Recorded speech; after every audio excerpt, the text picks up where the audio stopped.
Смотрим на спидометр.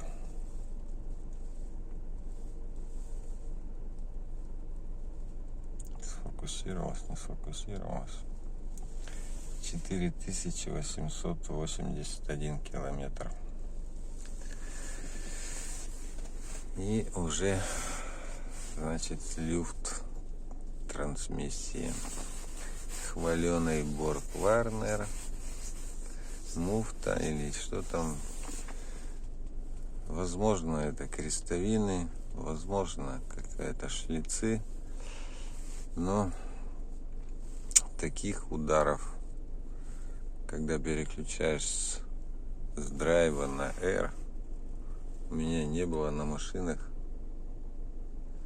японского производства, даже на 150 тысячах пробега. Думаю, будет слышно.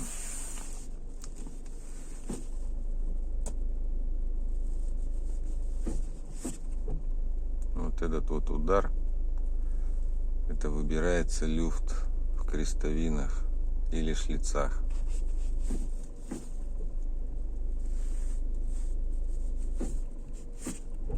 Вот этот вот удар просто. Вот прямо просто с ударом таким.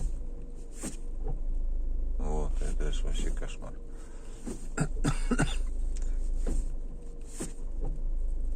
В общем, что-то этот